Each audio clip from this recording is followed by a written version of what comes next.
Okay, ladies and gentlemen, welcome to another night of Beyond the White Noise Paranormal with Kurt Loxton and Morris Gunnery. Tonight's guest is Tim Brown of P.I.G.S, Paranormal Investigative Gathering Services. Now, did I say that right, Tim, or did I just butcher that again? No, I know we were practicing it earlier, but don't worry about it. It's fine. Just call it P.I.G.S. That's cool. P.I.G.S is good. It's like the coolest acronym to actually have for a group. You know, and we were practicing this, and we've had Tim on the show numerous times, and I apologize because it's I don't know. It went from what? What was the original name of it? The original name was P.I.G.S. No, Paranormal Investigation Group Sussex. We had that name for like, I don't know, 6 or so years. But what we found is we never actually did anything in Sussex. We were always doing stuff outside of Sussex. So we kind of switched it around a little bit to Paranormal Intelligence Gathering Service. But no one remembers any of that stuff. And it doesn't really matter, and I don't care. It's just, if just P.I.G.S, people don't forget P.I.G.S. Because it's simple there. And it all tales from a history of the core members of this group being police officers. So it's got a little bit of a funny connection there as well, which we thought was funny at the time as well. But yeah, so that's but P.I.G.S is fine. I don't really care. We was talking before we came on air, and there's other things you could make out of the acronym of P.I.G.S, which I'm sure would get us many more website hits. But until this day, I've managed to resist the temptation of doing that. But what I will tell you is that one of our own people managed to get this wrong once and changed the name of the group because they referred to us as the Paranormal Investigation Society of Sussex. Of course, that makes us piss. And wow. So that was an interesting one for about a week. So we decided to change her profile to reflect her change of her name. So for about 2 or 3 months, her profile was that she belonged to a group called P.I.S. Yeah, well, Kurt started a new group a few years ago, didn't you, Kurt? It was the Tennessee Investigation Team Service, wasn't it? Nah, dude, I never did that. I could spell good words. Did I do that? Kurt, what was it? Dude, if I have to explain this shit to you, right? Say it slow, real quick. Okay, Tennessee Investigation Team Service. Just what you had. You see, the genius of that is when you come down to like the in-depth things about marketing and stuff, you can get the name of that team over in just one image, couldn't you? You know, it's just the logo would be easy to do. Well, technically two. All you need is a little bird feeder and a little thing eating from there, and it could be a blue tit or a grey tit and all that sort of stuff. Because we're not talking surely about women's cleavages here, are we? This is the first time I've ever asked a guest, are you deprived? Is that what it is? Oh my dear God. Oh my God. Anyway, that's this show in the shitter. Oh, could be worse. Could be far worse. But nevertheless, no. Do you know what? It is always an absolute pleasure to get you on. We have some guests who come on, and they are very stern, staunch, believe in what they believe in, and you know, I understand. Everybody has an opinion, and everyone holds to them.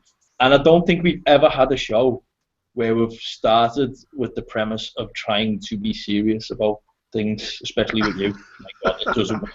No. I think the very first time I came on your show, I wanted to play you guys an EVP, which was, and the reason I did it because beforehand, I think you guys, it was Kurt actually. Kurt was to blame for this. He was talking about flatulence on a previous show, and I thought, you know, this is a great opportunity to kind of like, I don't know, not that you'd ever do this, but I did it then. It's a bad thing, I know, but I manipulated an EVP so that it had a big fart in the middle of it. And I remember playing. The show was relatively, you know, I didn't know you guys. The show was relatively kind of, you know, serious, light-hearted but serious. Yeah. And I thought, shall I bring the CVP into it or not? I'll do it. So I nearly swore then, but I didn't. Sorry, we can cut it later. And I bought this CVP with this big fart in it. And I could just remember you guys just like roaring about laughing about it. And from that point on, this has been the funniest show I've ever come on to be guest on. It's truly enjoyable to do. No, I appreciate that. And you know, we actually once, I remember once a long time ago, me and Kurt started this with the premise of doing something serious, and it went down the pan really quick. It was like, But I wanted, when I started doing this, I wanted to have an opinion and for people to go, well, I can see he has an opinion and I understand why he comes to that opinion. Now people must just look at us and just think, what? I don't know. So if anything, any credibility you did have pre-10 o'clock, or pre-5 o'clock US, it's 7 minutes past now. It's gone. It's gone. I'm sorry. It's fine. It's gone. I thought I'd mention it before we get too far into the show that I seem to have a bit of an issue tonight with burping and stuff. So if I suddenly do like a big burp in the middle, it's an accident. I don't want to upset any kind of viewers or listeners and stuff. No, we'll blame it on EVP. Later on, I might. Yeah, I was going to say, we might do a sound trap on this, and I managed to get a really good one with a gurgle in it. I do a sound trap, and I can show you how you can use a sound trap on a ghost arc, maybe with a burp. That'd be quite cool. I can't wait. I cannot wait. But right, just before we go any further into this, normally me and Kate, we have a tendency of digging into the news. I'm not going to go deep into news today because we actually released on Wednesday. We've done some pre-record, and it released on Friday. We've released a news show called Beyond Weird, and basically we've literally we grab anything which is classed as biblically weird, news-wise, from Fringe or Paranormal, and we're just posting it. We're knocking a video together and releasing it on Fridays. It's coming out about 9 to half 9, depending on, obviously, by the time it's uploaded and everything's done and dusted. So we're going to keep news short today. I'd say to the point, but that never works. I'm not going to lie to you. It never ever works. But what I will point out is there is a new piece of equipment coming out. And it's, I'm shocked on it. It's not the Ghost Arc. It's actually nothing paranormal investigating yet. But if I could, I'd definitely be the person who'd run it. Can anybody see this on the screen? Yeah, keep it there. We can see your face well, dude. There you go. Can you see that? Is that better?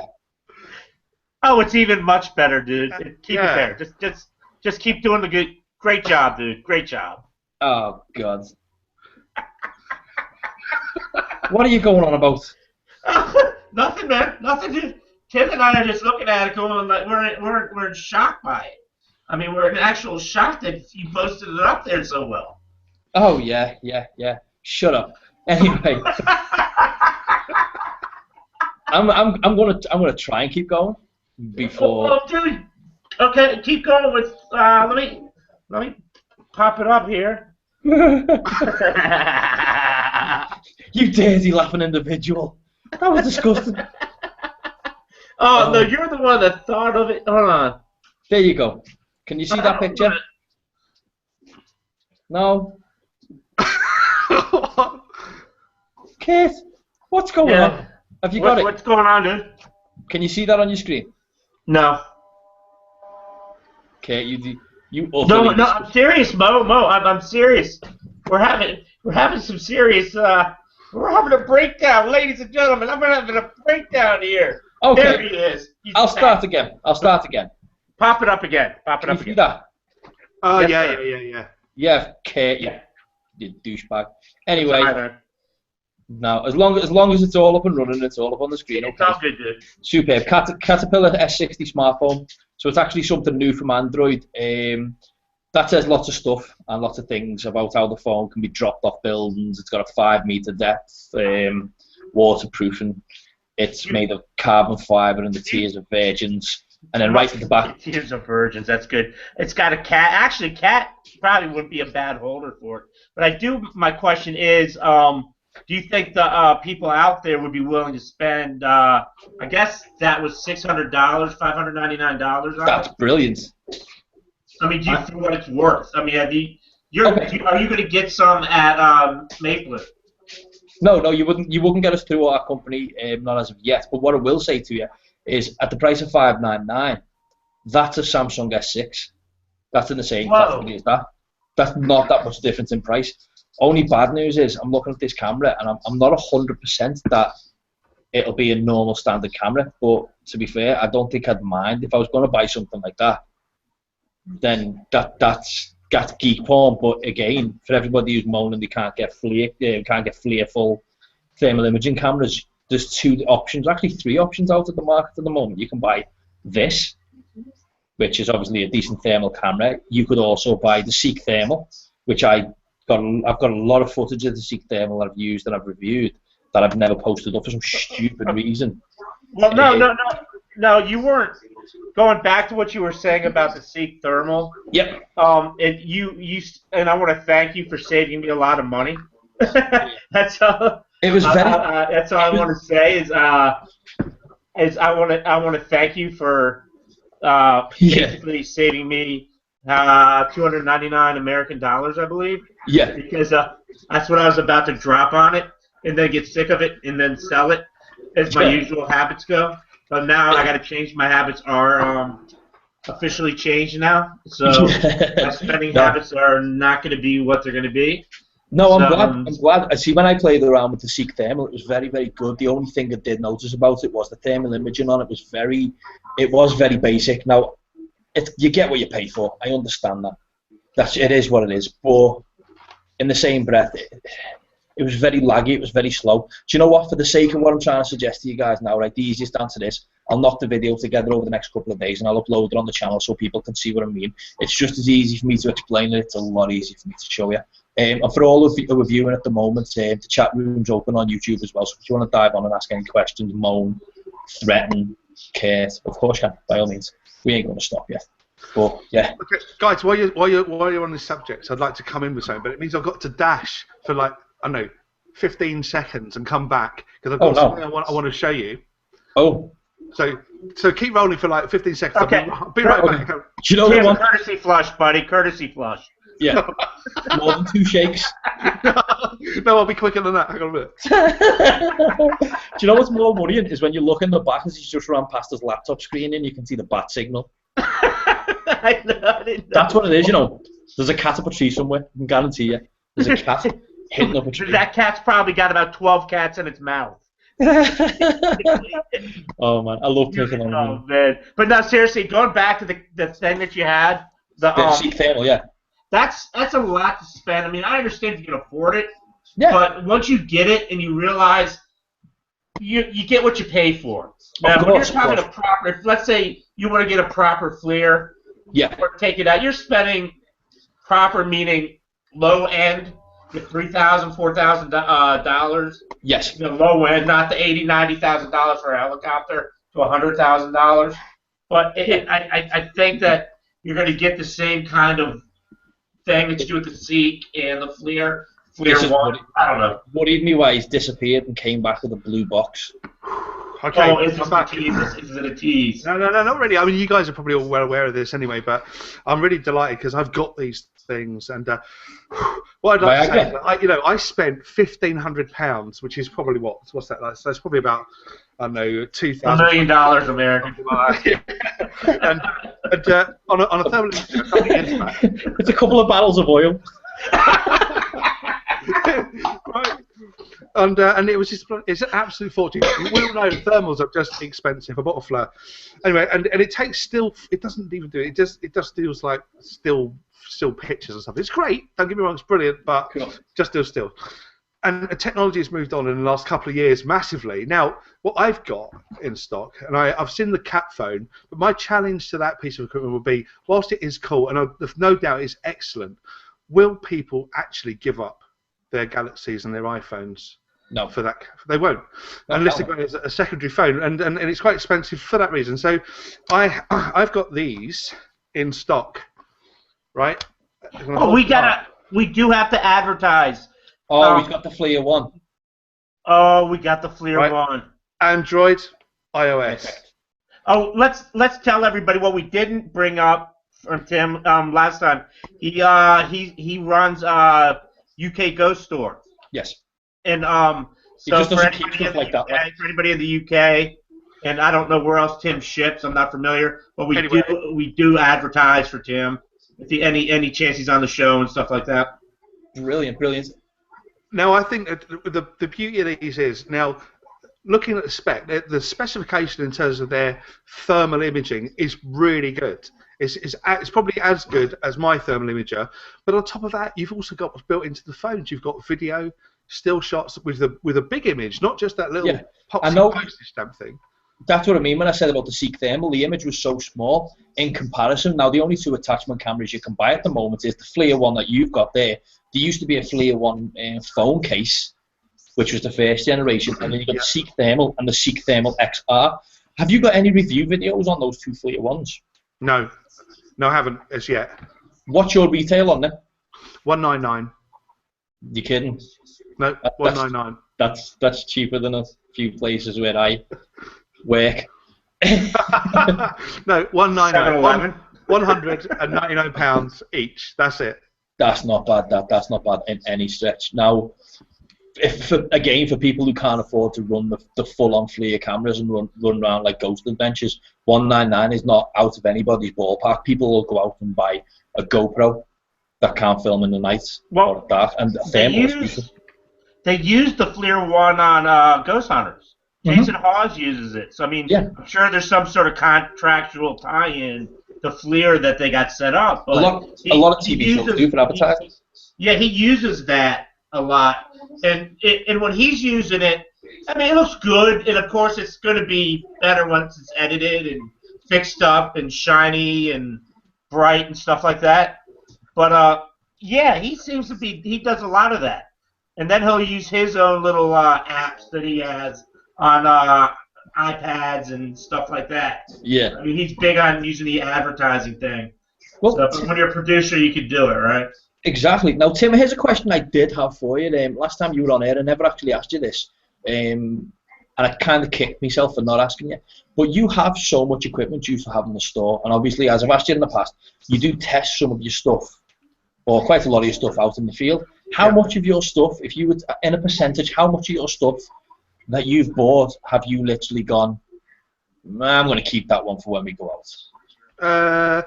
Well, I tell you what, the way I do it is this. I tend to look, I'm always looking for new kit. I'm very excited about technology, as you are. And I'm always looking for stuff. And I bought some cameras, right? I bought these cameras. I bought 5 of these. Yeah. This camera clips your shirt. Yeah. It's got motion detection. It's got all infrared video. It has a memory card, so it's pretty cool. You know, it's just rechargeable. It's made of metal. Drop it, nothing's going to happen. It's a really good camera, and I was going to retail these. However, I bought 5 of them. I've got one testing. Yeah. I can't get it to work. Right? It charges and it dies. I just cannot get this to work. So this won't be coming to the Ghost store. Hey Tim, can you do me a favor? What finger are you holding up and show Mo? What finger? Oh, okay. What's the other one? Sorry. Yeah. So that's how it kind of rolls for me. You know, I buy a load of equipment. I buy a little consignment. If I think it's great, we use it, and if it's really good for us, then I'll buy them as stock for the Ghost store. If you like this camera, it's not good for us, then that's as far as it goes. No, it won't get to the store. We won't use it either. Do you know what? Right, I just wish the rest of the planet would actually quality test everything from flat to full. I mean, when you get a lot of, like, for instance, illuminators, there's a lot of people out there who build their own illuminators, and do you know what? Just because I'm gonna He's gonna show off now. Show off time. This is good though. I give him credit. He does put together good kit, but he won't sell it. And I'm always on sell it, dude. You should sell it. He won't do it. I made all my illuminators, and as far as I'm concerned, I was not happy with them. And I've got about 8 of them that I made, and I literally threw them in a carrier bag, and I've launched them to one side. Mo, can I say something though about when you put together kit? I know you become your own worst enemy. Yeah. But your stuff though is, I've seen it being tested. You've shown videos and just showed me, and it's good. I mean, you can't become your worst enemy. I know that's me. I'm a just being a friend. I'm just being a friend on that. Thank you, dude. Seriously, man.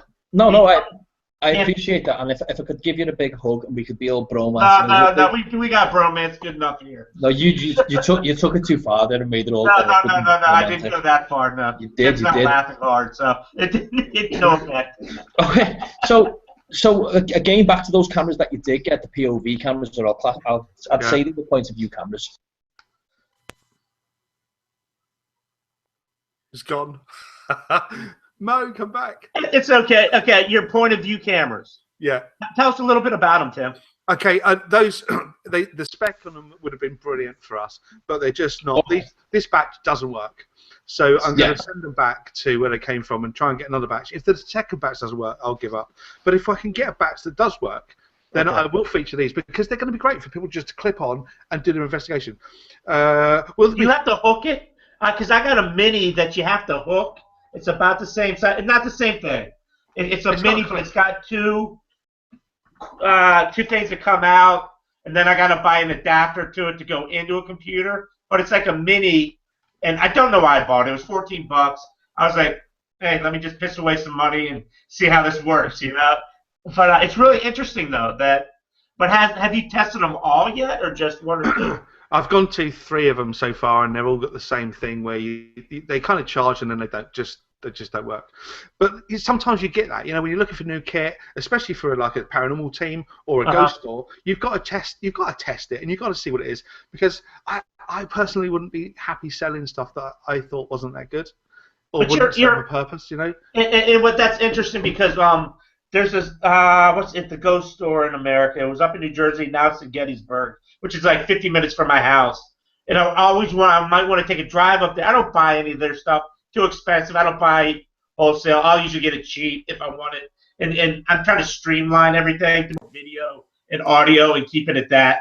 But it's interesting though, the markup on not your markup, but in the States you see these markups on some of these items that they have are just unbelievable. I mean, I see it myself, Kurt. Honestly, I see it myself, and I look at some of the things. Even on, you know, people buy stuff on eBay, and eBay you'd imagine would be cheap for stuff, yeah. But I look on eBay, and you know, this stuff's like 3 or 4 times what I charged for it. It's like, you know, I buy the stuff. I'm sensible about it. I'm not going to make a. Don't get me wrong. I'm not going to be driving a Bentley anytime soon. But I believe in, like, you know, I'm a paranormal investigator. I've got a group. We want to buy a kit. I buy a kit. We test it. If it's any good, then I'll buy more of that kit and I'll sell it through my ghost store. But I don't want to rip people off because a customer is a friend, you know, and you wouldn't stitch your friends up, would you? I wouldn't. No, I know you wouldn't either. Never. But it's one of those things. And that's the difference. I think people forget when they start buying and selling, you know, whatever it is, doesn't really matter what it is. But if you thought about your customers as being your friends, then these people are giving you their money that they've worked hard for. You've got to give them a good product in return, and you've got to look after them. You've got to, you know, tell them how it works, look after them if something goes wrong. Nothing really goes wrong, but if it does, you know, guide them through, or maybe even give them the money back if they need it, if that's what happens. That's part of being a business. And what I don't get is when you see these businesses out there that they buy a product, they think we're all stupid, they treble the price of the product, they stick it on the thing, and then when people buy it, they tell them stuff. How much? What the hell? Yeah, no, it's a joke. My question is, how much competition out there do you have in the UK? Because, you know, in the States here, I mean, it's like a dime a dozen, dude. It's like I can get on YouTube. I can get on Amazon. I can get on what can you say? I could get on eBay. I mean, I can get it. You know, and everything's dime a dozen. Like every ghost store and everybody has their own ghost store and this, and you know, even when I go to certain areas like near battlefields of the Civil War, there's always the New Age stores where I get to play with all the Yeah. And but how much competition do you see over there in the UK? There's a bit of competition. I mean, you know, I'm aware of most of it. I'm probably not aware of the things I'm not aware of, but I'm sure there's some of it. But the main competitors to me, I look at them, I go, well, okay, your website looks nice. Your product range is good. Your product depth is not great, maybe because you've got a lot of products which are delivery in 4 weeks, which means that you don't hold it in stock. You're buying it when they buy it, sort of thing.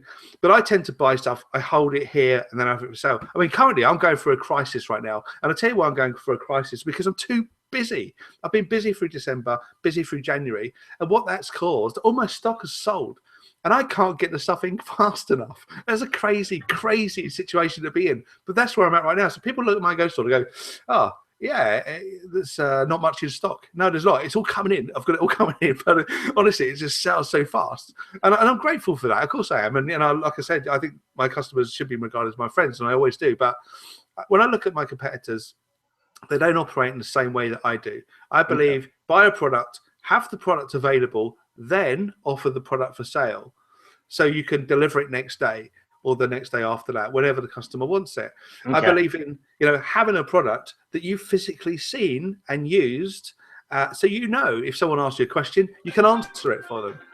And there's lots of things like that. Can you hold on 1 second, please? Yeah. I got a phone call from Mo right here. Anybody understands where he is, please call the police, because we're a little worried that he's been taken hostage by aliens or something like that. How you doing, Mr. Mo? Moses. Hello. Say hello to Tim. Hi. Your entire network went down? Yep, I've got 2 computers sitting unable to access the network. You know what we're doing right now? You do not even want to know what we're doing to you right now. Don't worry, man. No, dude, we got to cut. No, we're just I'm showing everybody here.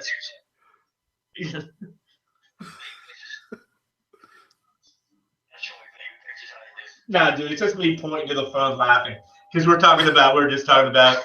We figured something went wrong, dude. Something went wrong, but I got you covered, brother. I got you covered, 100%. Okay, cool, bro. All right, ladies and gentlemen, this is the first time this has ever happened. I have Mo on the phone here on the show. This is just so backwards, but it's awesome. This is like the best. All right, Mo, I'll catch you later, brother. Catch you when you get on. All right, see. Anyway, you witnessed the first. That was the absolute first, Tim, that we've ever had. And I'm sitting there going, who's calling me? I'm on the show. Everybody knows that this is time I need to block off, unless it's an emergency or something. And it's no. I'm like, while he's trying to get back on, and I've got stuff on my desk. I'll show you. Honestly, this is another product, right? This camera. Okay. Oh, nice. The idea of this is these are cool. I like these. You just sit there, motion detecting video cameras, right? So you sit them down, you just turn them on, and you walk away, and then you come back, and it's recording anything that's gone on while you've been away. No wires, no fuss about. Awesome. Those are cool. It was on my desk next to me, and I thought, I need to talk about that. But anyway, but Tim, I mean, that's the best thing about your store is that you test everything before it's put on the market, and I see that even with other stores everywhere around. A lot of times they just make it, send it out because it looks cool, or it's based on a theory without being the theory being actually tested and used in the field multiple times. And I think that people need to heed your words right there and get out there, use it, and then go, is this really what I want to be known for, carrying this piece of kit, or do I want to be known for carrying this piece of kit? Exactly. Now, I think, if you look at the most successful company in the world, Apple, and don't get me wrong, I'm miles from them, but they didn't buy a phone from China and sell it, did they, on their website? They took a phone, they made it everything they wanted it to be, and then they sold this phone. And in some ways, they've looked at this product and they said, I like this product, this is really useful. We can sell this, and we can offer this to the people that want to buy it, or we could be a gateway for them to be able to own this product, and that's it. And my theory is, my passion is in ghost hunting, and I love the technology stuff, and so therefore, if I can find products that really excite me, then I'm hoping I can show people these products and go, look at this product, and that might excite them too. Yeah, because I remember talking to you. This is a while back. We chatted, probably over a year or two ago. Because I've known you for a while. So, we chatted. It was about the guy you were having an issue with. He was putting out some sort of product. I guess it lit up. One of those bright lights, pretty proximity kind of things.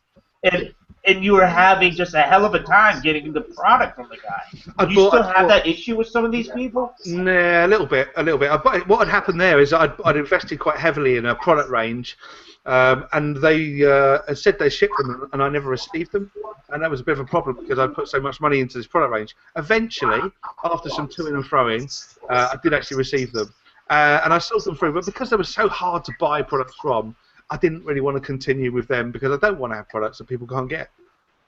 Well, you're doing it right, and another thing I do want to ask you, because I know we're just going to bring on the best for last, but that's later though. We'll hold off on that because we're going to give everybody a big "I told you so." Okay, and this is going to be awesome. Okay. But I do want to ask you a question. You got some cool Ouija board kind of or talking board kind of product. Have you ever caught any backlash from that from certain people that are like, "Oh, you shouldn't be selling that," or "You shouldn't be," Have you ever caught anything from that? No, not really. I think my view is we have a product which is, if you like, in this case, the Ouija boards. We stock those for people to buy because there's a lot of people that want to do this experiment, or they have already did this experiment and they want a better board, so they buy the boards that I'm offering for sale. I get why people are worried about it and concerned, but for me, a Ouija is a product that is not really much different from glass divination or potential automatic writing and all the rest of it. And then the theory of what it does and stuff is the evidence you get from it reliable? Well, that depends on what camp you sit in as to whether you want to be scientific or spiritual. It's a product. At the end of the day, this is a product, a tool, if you like, which is not much different to anything else. But the difference is the Ouija has captured the imagination of lots of Hollywood movies, and as such has been demonized over time to be this terrible thing that can do all sorts of things if it's misused and mistrusted and all that. So, whilst I would urge people to be careful of the products and careful of the things that they do, I personally, and that is in brackets, I personally don't feel threatened with the use of an Ouija board, because I think it's a tool for communication, and the study is what the information is you get. Is that relevant to your investigation or not? If it is relevant, how did you get it? Is this purely by coincidence? Is it somebody pushing it around, or is it more than that? Is it something deeper? So, as a product, I'd say it's a pretty interesting experiment, and it's worth giving it a go and not just writing it off. Please have a go. If it's someone that's concerned about the product, then fine, be concerned about the product. But don't buy it. But then don't buy it. And the way I look at it is, I've had more disagreements with people over it. I'm going, well, there's no difference in my book about me going out trying to catch an EVP, or me trying to go out or using a spirit box, which I don't use anymore, and stuff like that. There's no difference in that. One's using your idiomotor skills, the other's using technology. I mean, but your goal is the same thing. And I think a lot of people out there, we got Robert Merchon, the Ouija board guy. I call him the talking board guy. And he's collecting over 2,000. There's over 2,000 spirit boards. But it's just interesting, though, what you're saying, because it's some people get really freaked out by it. And I'm just going, okay, I understand you got a fear of it, but don't down it just because somebody else wants to use it. It's no different than what you're doing out there. You're running around with your K2 meter, which I don't buy which is just, to me, just a joke. The only thing I would say, Kurt, is that I wouldn't recommend someone just picking it up. Maybe someone just in to go something. A group of, can you imagine this scenario, right? A group of youngsters get a Ouija board, no experience of what they're doing, use this board, become terrified, things start to happen. Now, what's going on actually is that they've scared themselves to death with something that's happened. Sorry. Right? It's not a result of the board. It's a result of what they are thinking. So I would say, I would just simply say that it's probably something I'd recommend for experienced investigators or somebody that's got a knowledge of what they're doing. I don't think it should be something that's given to people that are perhaps easily influenced, scared by what might be happening, first-time users or owners. It's hard to say, but what I'm saying is that this board has a thing about it in terms of its reputation, and if you let the reputation overtake what the product actually is, then that's when it starts to get a bit difficult, and people get afraid of what it is. Yeah, Mo doesn't like him, actually. Mo has kind of a thing about it. I'm not trying to make fun of Mo at all. But No. We talked about it in the past. But what Mo didn't know, that he was going to have a delivery sent from the United States with demonic writings all in the Ouija board box with the Ouija board in it. But I didn't feel like paying customs fee of like $30, $40. But dude, I was going to have a chav. I had it worked out with somebody in Liverpool. They were going to pay a chav to like knock on his door and run. And the thing was just leave it there. Yeah, gee, thanks. You know, there's the love and support that I need. No. I'm raised, the way my family raised me, I was raised to Catholic. When you're raised like heavy Catholic, they say don't play with the devil. That's all that's ever used against you, is don't play with the devil. And I don't know, I'm not a big, massive believer in that. So I believe if you want to try something, try it.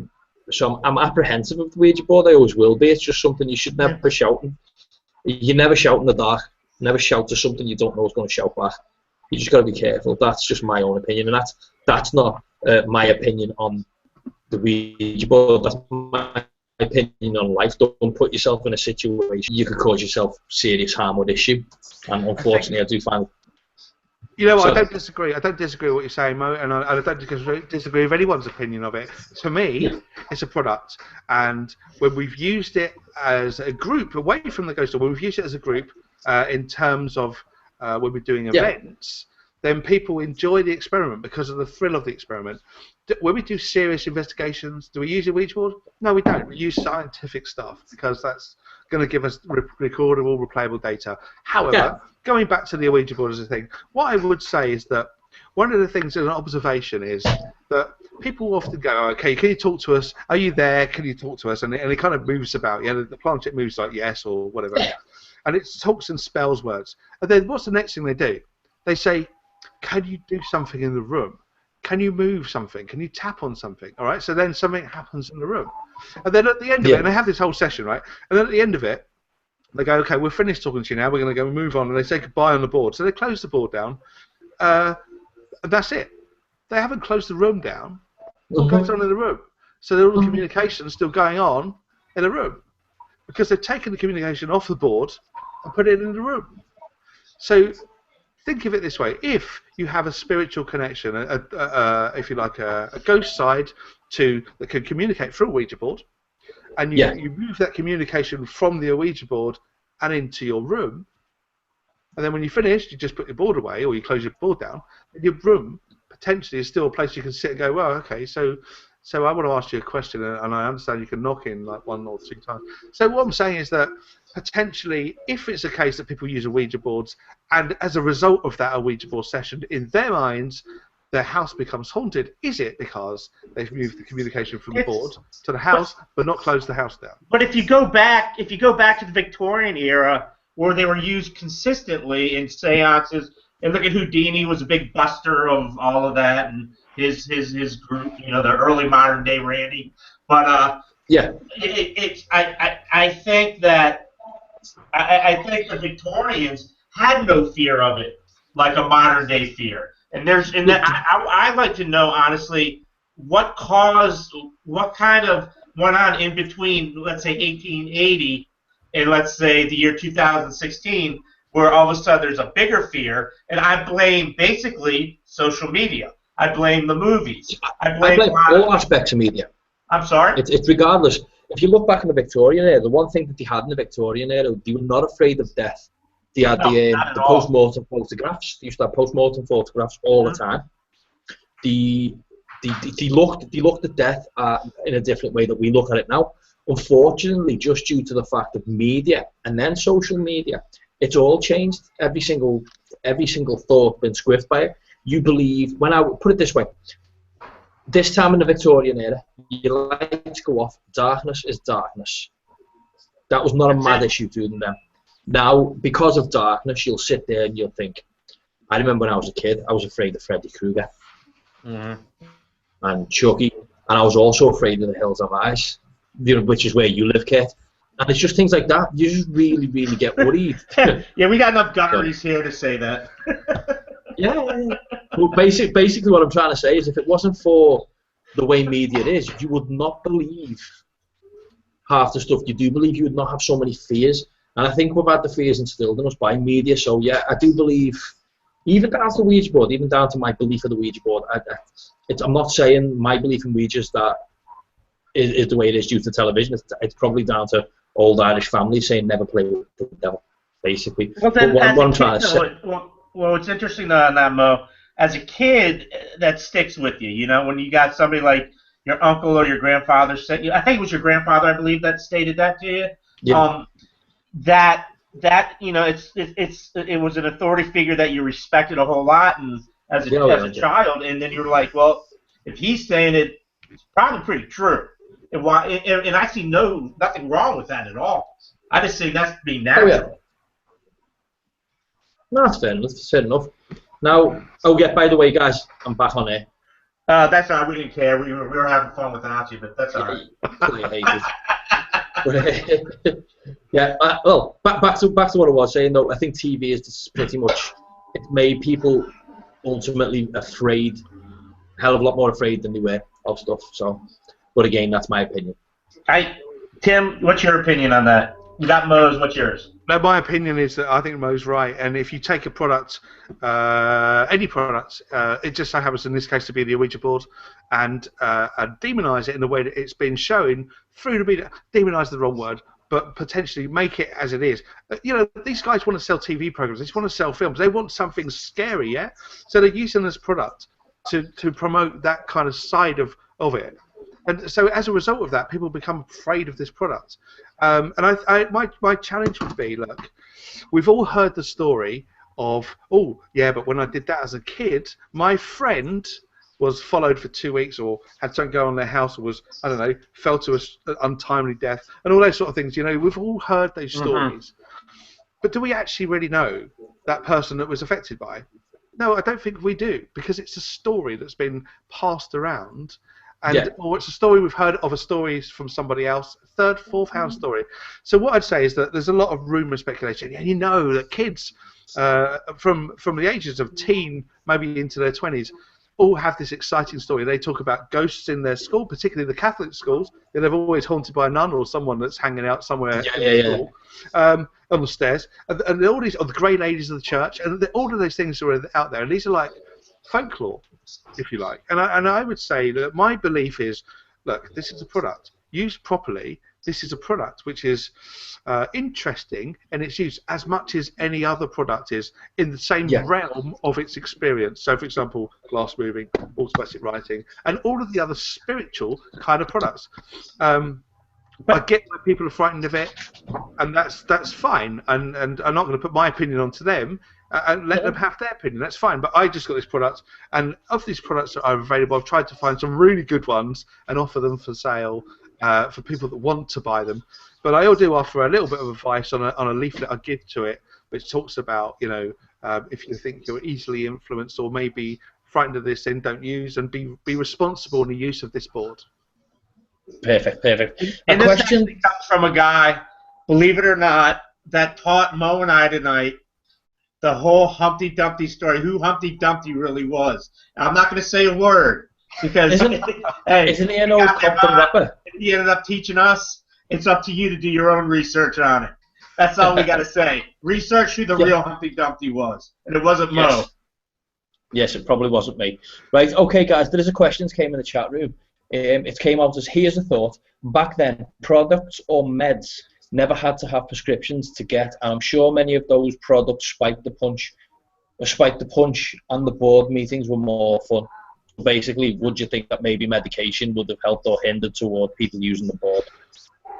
Wow, it's a really interesting thought, and I think depending on what medication it was, it would have helped, because you know what, people that get drunk use a board and become much more extreme in their emotion, either positive or negative, about Of what course. it is they're doing. So you chuck a Ouija board into the middle of that, then you're just going to have the same extremism. So my view is that medication, depending on what it was, would have had an influence on how someone interacted with this product. Yeah. Products, gotta love them. On the subject of products, you've got a new one at hand, haven't you? I have. Here we go. Let's break it out. Get. Okay, I'm going to do this live on air, right, just to prove that this works. Vince is Vince. Right, this is the product that everybody has been talking about. Well, I say everybody, a lot of people. Well, you'd think everybody is, the amount of people who have been talking about it. This product, I would say, is incredible. Now, I'm going to show you why. I'm going to turn mine on.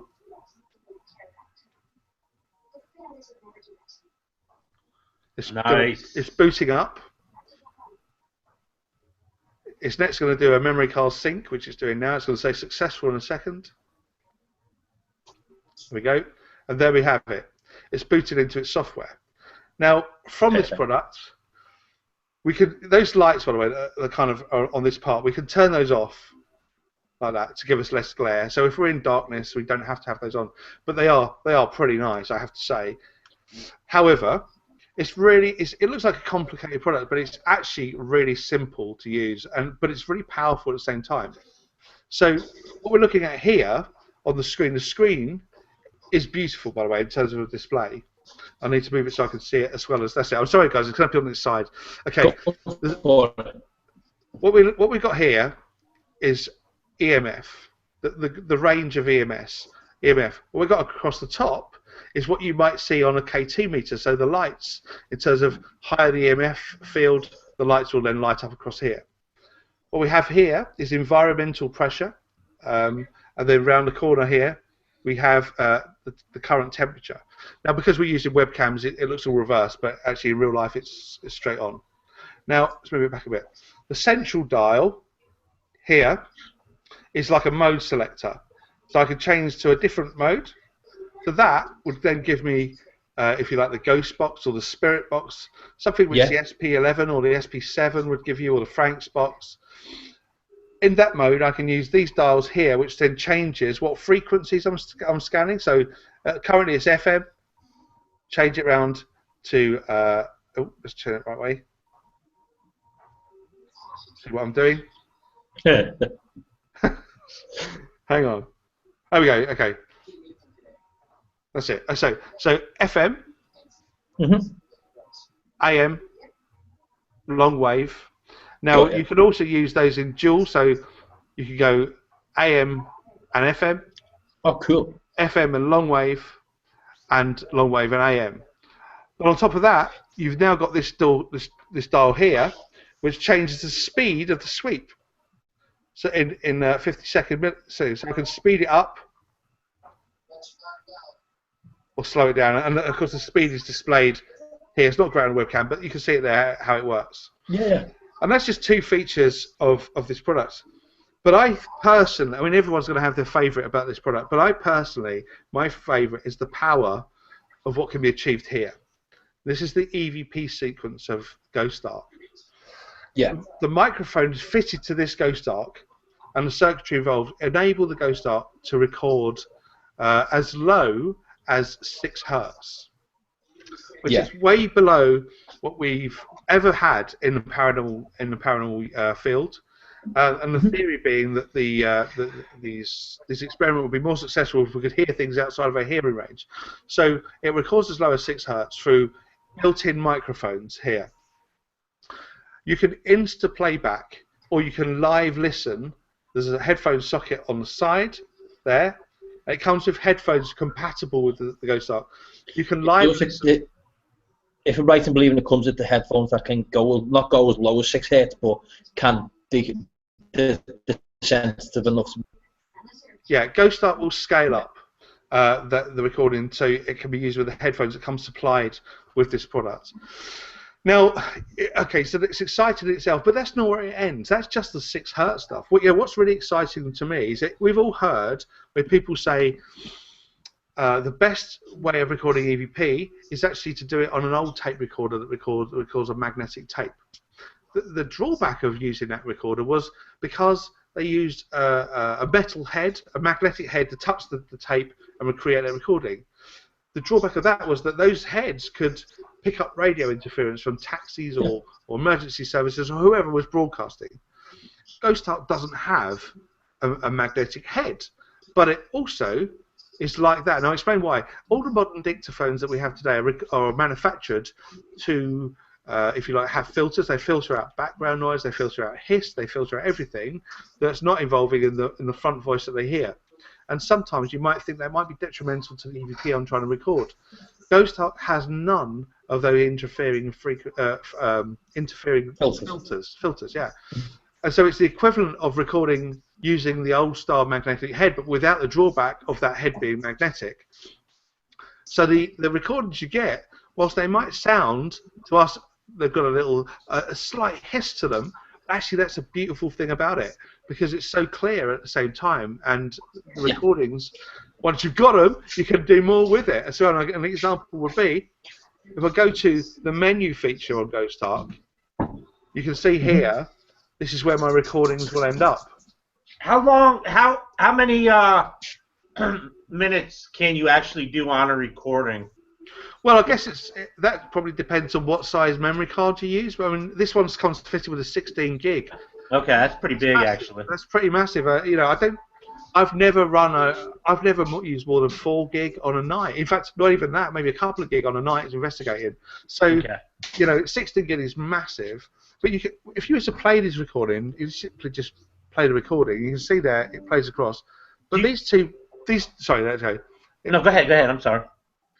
These two parts here, I can I can slow down that recording, or I can reverse the recording and listen straight away, like instantly to it. That's nice. It's pretty cool, and there's another feature as well, but I'm going to come to that in a second. So, what I'd say, just in these little bits, the functionality of Ghost Ark really is putting a bit of a power back into the investigator's hand in terms of it's designed purely for people that want to go out and have lots of tools to hand, but not have a big bag to carry. It's simply one product. But that's awesome. It's working is pretty good. It's sleek looking too. It's got that sleek look to it. That when you see it when you turn the lights on and it lights up around the when you turn it around. It's pretty sweet. It's a great product. I think there's no doubt that this product is a good product, and people will enjoy using it. As soon as they get it, and they get it out there and start using it, they will start seeing how useful this product really is. And I personally have not used it on an investigation. I've only had the pleasure of using it in my house. But I'm blown away I've been really excited by this product, and I think people that own them will be too. Well, do you know the one good thing about the Ghost Ark is I'm a geek, right? I'm probably one of the rare types of geeks who stuff seems to click. Sometimes it makes a little more sense to me, whether it's because I cram, hyper-focus, I don't know. It's just sometimes I'll look at technology and if it doesn't make sense, I'll ignore it. If it makes sense to me, I'll stick to it. Now, I pulled Massimo, the creator of the Ghost Ark. Yep. We've had him on the show about 4 or 5 times, and the first time I spoke to him, I wasn't pushing me luck. That's a bad way of explaining it, but I was being really inquisitive. And I was asking him questions like, okay, when you design it, what microphones have you got in mind? What batteries have you got in mind? What shielding have you got on the batteries to stop from what shielding have you got on the board to stop any RF interference? What are you going to do about night vision cameras? What about screen refresh rates, temperature refresh rates? Are you going to put expansion into it? When it gets down to 6 Hz, are you going to interpolate it back up to a proper hearing frequency? What are you going to do with regards to an antenna? And I hit him with every question. Do you know what? Something really weird happened. He answered them all, and he answered them all in the right, not techie way, but he said, I can't explain how I've done this. I can get my son to explain what the engineers have done. And as opposed to doing what some people out there say they've done, where they go, I've developed this, and they haven't developed it. He said, I've came up with the concept, and I've tasked one of my team to help me with it, and one of my team have done it, and this is how they've done it. Every single question he answered, I sat there like a geek and went, okay. Now, a lot of people don't realise, do you know the blue lights on the front of the Ghost Ark? Do you know why he picked that colour light? I know why, but I want you to say why. Because it's the least reactive to night vision cameras. It's made, and it's also the least reactive to your eyes at night. It sounds really weird because it's a big blue glaring light, but DJs use it, and his son Giovanni, or Gianni Maria, I think his name is. He used to DJ, and this one night him and his dad were talking, and we came to this concept that Pioneer released these CDJs, and the CDJ that they used, they had blue lights on so as not to dazzle the DJ whilst the DJ was setting up the music. Yeah. And he sat there and thought, imagine how good that'd be on a piece of equipment. And it is, yeah. He's used every single aspect of the Ghost Arc. Massimo used his brain. He used his brain, and if he didn't know how to do it, he got somebody and he asked them, can you do that? And collectively, I just think, and again, not from a sales point of view, I can't see why people are not mass buying it. I think what needs to be remembered about this, about Massimo, is that this guy has been investigating the paranormal seriously for over 30 years, and he knows what's useful and what isn't useful, and what he would like to have and what he doesn't really need, and he's created this product with all those things in mind. He's had to, he's not an electrical engineer. He's a paranormal investigator, and a very serious one at that. And he's used the people and the resources he's had around him or got in contact with to create a device which is which is what he would like to use on a ghost investigation, and the result is Ghost Arc. And I can tell you now that the tools on board Ghost Arc is revolutionary in respect that they're all there in one place, and the very nature that it can do EVPs, as we've been talking about, and other features as well, which I haven't covered yet, but I will do, is going to be a massive thing for people just to own and have as a product. Instead of having to spend thousands, they can find one product, have it in their hand, and have all that in one place. Exactly. It's brilliant. It's as I said, it's brilliant that he's looked at it like an investigator. He hasn't looked at it like an engineer, and he said, what's going to affect it? What's it going to do? And he fixed what it was going to be affected by it, and he's accentuated what it needs to do, and it's brilliant for what it is. It's brilliant. Yeah. Now, I'm going to let you go further into it and let you look at more of the features. I'm going to turn it back on again. It's just going to boost up. There's another part to this. This goes back. If you study anything like EVP, you find the very first EVPs were discovered by a guy listening to wind blowing through reeds, creating a white noise, or running water was another source of it. It's just a constant noise that just goes on and on and on.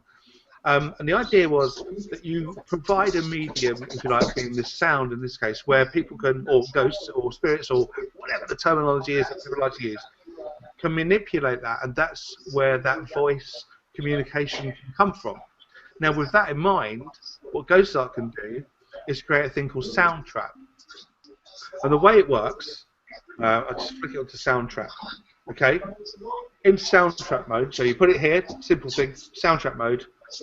You have pre-recordings, which starts with white noise, which is the basic one it comes set with, or you can move on to one of the empty slots. And you just select the empty slot, and it's going to ask us then if we want to record a soundtrack. So if we go record, it then starts recording. You see it's counting down, and it's going to record 10 seconds of whatever sound I want to record. In this case, I'm talking, so it's not going to be any good, but we'll use that as an example. Once you got as far as that, you then move to the middle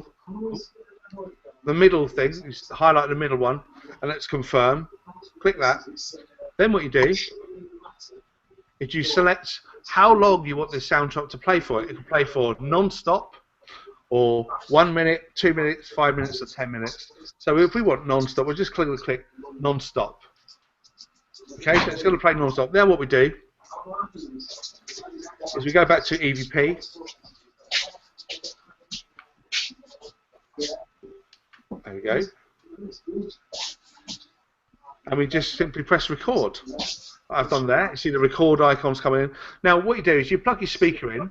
It will play whatever soundtrack you've recorded for as long as you want.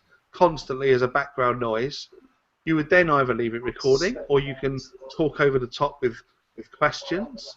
And it records the sound coming from the speaker and obviously the sound coming from your mouth or the environment, whatever's going on.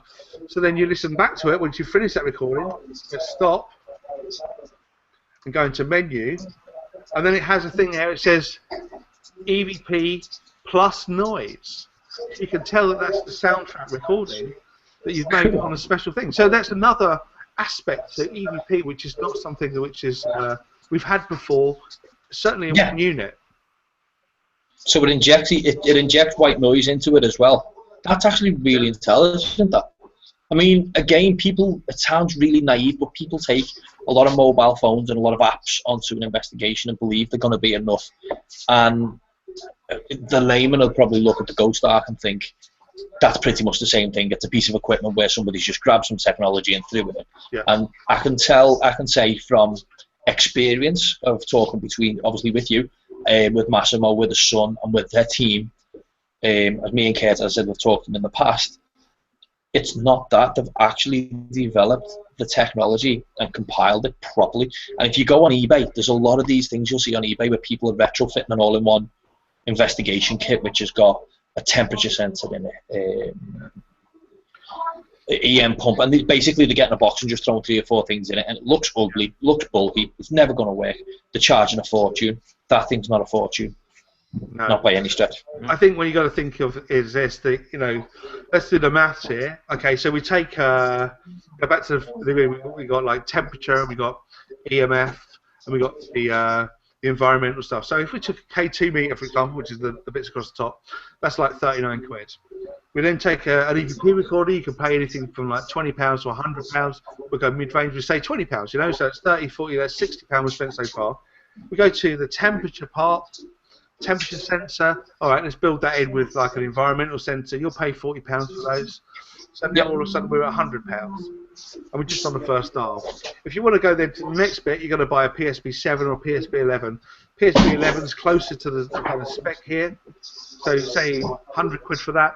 That's £200 you've spent so far. And then you're going to go on to things like loops and stuff. So you're going to need something else to play that, plus the speakers and stuff. And so without going too far, you're going to go into like 300 or 400 quid. Yeah. Buying bits of equipment which are not going to be as effective as one unit, which is going to retail at £210. And the other thing as well is you still, after all that, have to buy a bag to throw all your mad random pieces of equipment in. Then you've got to buy batteries. Then there's maintaining the upkeep. Everything about what you need to do there is individual task after the fact, whereas with the Ghost Ark, it's not. Now, there's another thing as well. I don't know if they've released it, but they are talking about getting it all set up at the moment, is there's going to be a community. Yep. And the community allows you to upload some of your EVPs, some of what you've created, well, not created, but some of your evidence you've captured for peers to review, whether it'll be another team. Basically, it's going to be like a semi-exclusive club for people who've bought the Ghost Ark to go on there, upload and load, and obviously get other opinions. So the package doesn't stop with the Ghost Ark. That's the one thing I'll say. It does not stop with the Ghost Ark. It can't. There's too much expansion which is going to be there for it.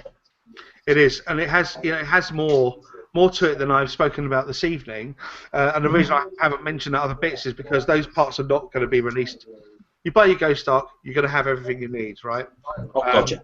And when they come to the part which is the data part, which is the bit that lives in here, then it's going to be blown away, and that's going to be, not only does it do all the recordings, but it's going to record all the data too, the environment stuff, the temperature stuff, and the EMF readings will be recorded. They'll live at the top here.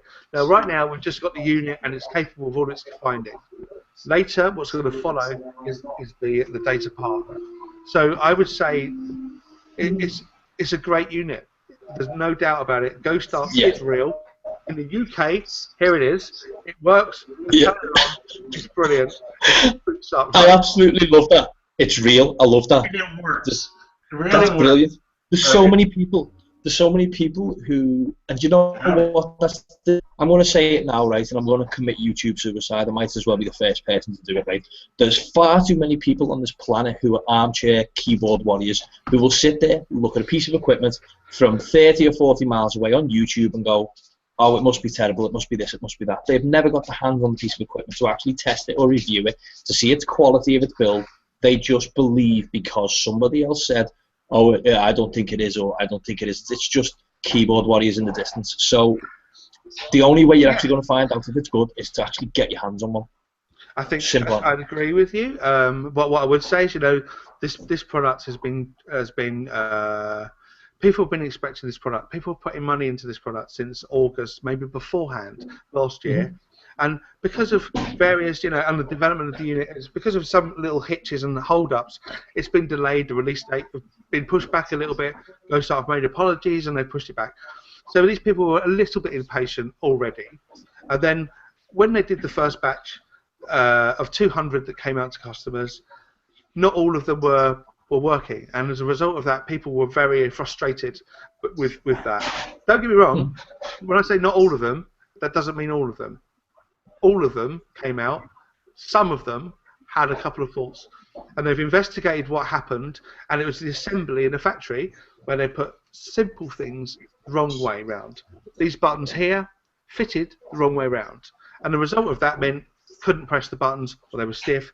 These buttons here, some of them fitted the wrong way round. That's not Ghostar. That's the assembly instructions. That's the assembly. Now, that's the company themselves. They're doing everything they can. There's a limited number that went wrong. They're doing everything they can to recall their units, get them fixed, and get the fully functional Ghostars back out to customers so they can enjoy them. There's also customers out there that have got a Ghostar fully functioning and they love it. Of course, and it's just one of those things. Can I just? You've got to let me just say this one thing, right? Me and Kurt are in no way emotionally or financially tied with the Ghost Ark in any way, shape, or form.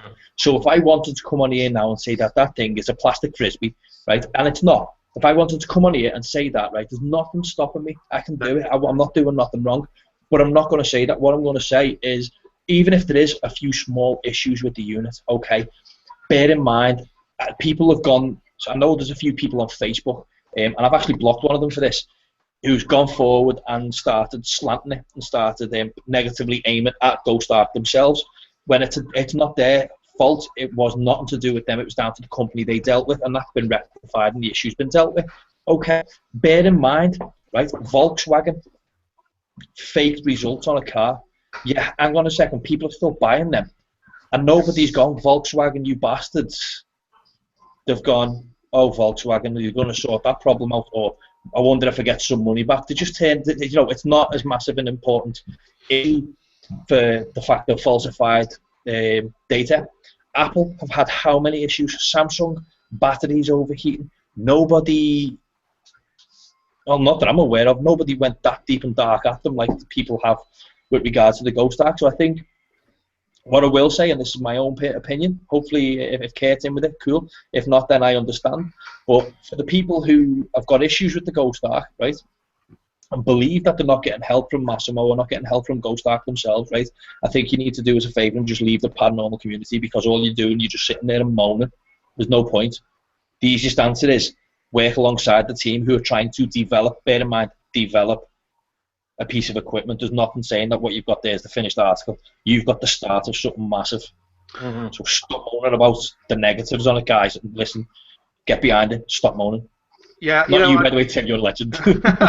Yeah, I go with what you're saying. I would say that I understand people can get frustrated. I understand that people get worried because they either have or haven't received their product, and they want to know how they're going to be out of this problem. They put money into a product which is either late or they haven't got, and stuff. And as a result of things they've had, they're worried. But I can tell you now, don't worry. It's fine. The Ghost Ark is cool. You will love this Ghost Ark. When you receive your Ghost Ark, if you haven't got it already, you will like it, you will love it, and you will find it really useful. Yeah. If you've had a Ghost Ark that you've received and you already like it, show us it on a video. Put it up there. Go on, show us you enjoying this product. If you've received the Ghost Ark, which is one of those unfortunate ones that had some buttons in the wrong way around, then send it back and let GoStart sort it out for you. They will send you a fully functional unit, and when you get it, you'll be glad you waited. I can say that I'm just blown away by this product. It's great. It's a good product. I once said to Massimo, with regards to the price, I went, are you sure? And again, this is like, if you go very early into our shows, you'll find the show. I said to Massimo, why is it so cheap? He went, I don't want to earn money. I want to create something people can use. This is not about money. And he always used to say, this is not about money. He doesn't stand to gain nothing financially heavy off this. He might be able to buy himself an iPad or something like that. He's never going to go and retreat to an island on the money he's making off it. No. And the amount of stress and tension he's putting himself through to make sure that we actually get a piece of equipment which is groundbreaking. He's done a massive service. It's amazing. Once you've got your GoStart and you've used it a few times, and you look back at what it cost you and what's available out there, if this product was developed by anyone else out there currently, China, Japan, America, even the UK, as well as the UK, it would be 400 quid. There's no doubt about it. It'd be double the price. Mm-hmm. Yeah. Do you know what? The ones that I've seen, there's a group local to where I am now, and hopefully they're going to do a review video to throw up on our site for us with regards to the GoStart. And they got I think they got one of the first batch. And they were saying about the build quality, is that the build quality was similar to a Zoom recorder. You know, the Zoom PCM voice recorders, the heavy studio recorders, they were putting the build quality towards that. They were saying it was pretty much the same. And the build quality of the Zoom recorders, those things are hand-built. They're amazing. And you put the proper Zoom recorder, like a H5N, next to that, you can see the build quality is amazing. If they're going to put that, if GoStart can put that much effort into it, then it's got to be worth every penny, if not more, man. 100%. You know, I think one of the things it's not so heavy that you can't. It's not uncomfortable to have. It's a weighty unit. It is solid. Yeah, really. I'm talking like solid. It doesn't bend. It's not flimsy. These are not loose. It's all good. And the buttons on the side, they don't wiggle about. And the examples that people put out is where the factory have put them in the wrong way around. They don't fit properly. That's not the GoStart. These are GoStart buttons, and they don't wobble. You know what I mean? You know what? Yeah. Call me a geek, right? If I ever got one delivered, right, and the buttons were the wrong way around, I'd get a screwdriver out and fix it because I'm a man. No. Warranty through the window. Don't do that, by the way. You'll lose your warranty. But where it stands with me, I'm just that person. I'd have a screwdriver out, like I'll just fix it myself. No, I think the point what we're talking about is that it is a solid unit, and the GoStart. You're right. The quality of the Zoom is good, and the quality of GoStart is also good. It's a solid unit.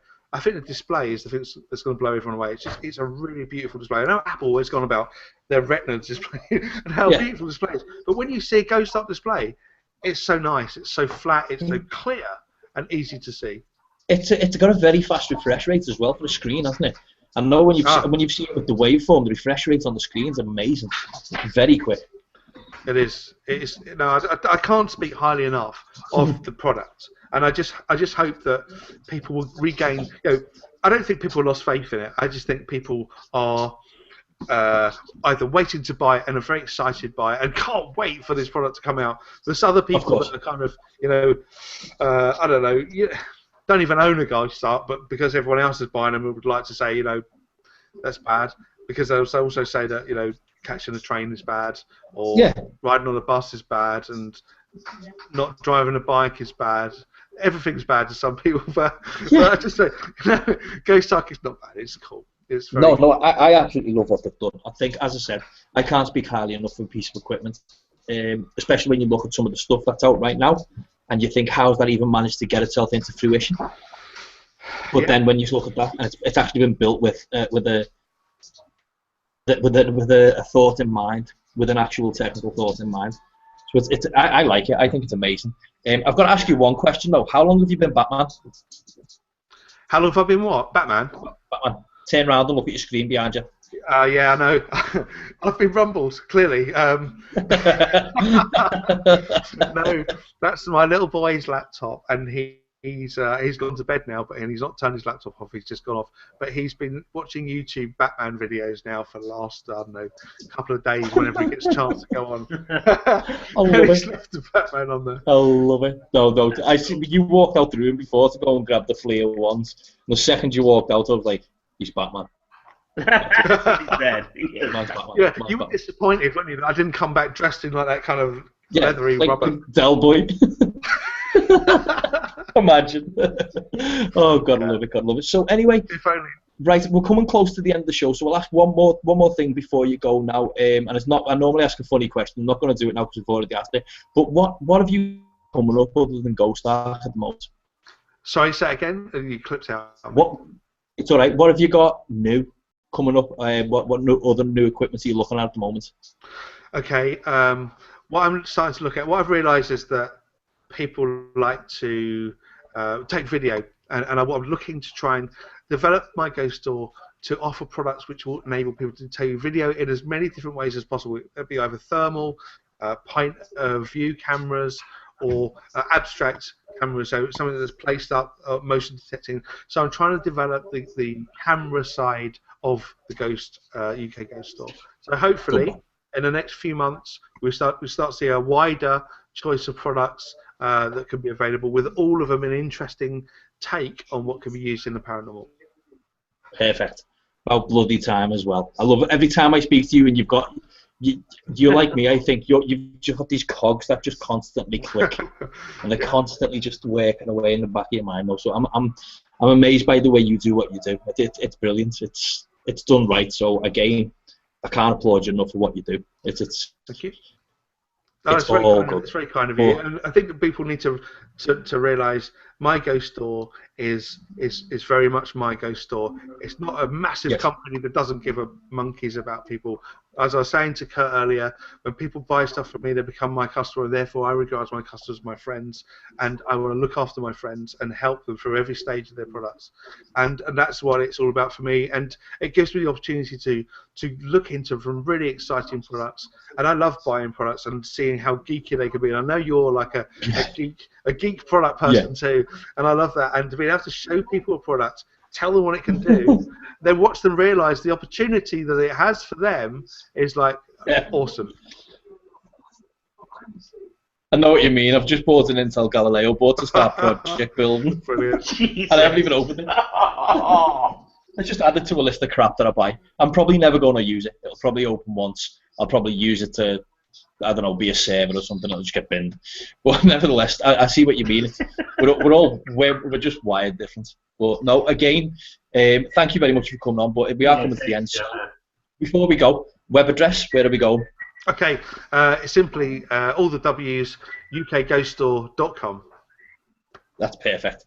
And if you go on there, and there's obviously an amazing store. There's naked pictures of Tim. I'll give you that link. No, we don't have that. We need to get people in, not show them away, scare them away. They've got a calendar. They've got a calendar. Imagine. Next year, no, again, the new product. Oh crap! Yeah, there you go. You've just ruined it. Radio presenters of the paranormal, and we'll devote the first 6 months to you guys. Yeah, I'll just stand there with 2 cupcakes like that. Just 2 cupcakes in front of me. Yeah. Why not? I like cupcakes. Oh, nevertheless. But listen, again, Tim, thank you very much for coming on. And to everybody else who's listening in the chat room, and for everyone who's going to be watching from here now, thanks very much for coming on. And thanks, guys. see you again soon. As always, it's a pleasure. Thank you, guys. Thank you very much. As always, Tim, you're always welcome on there. See you again. Bye.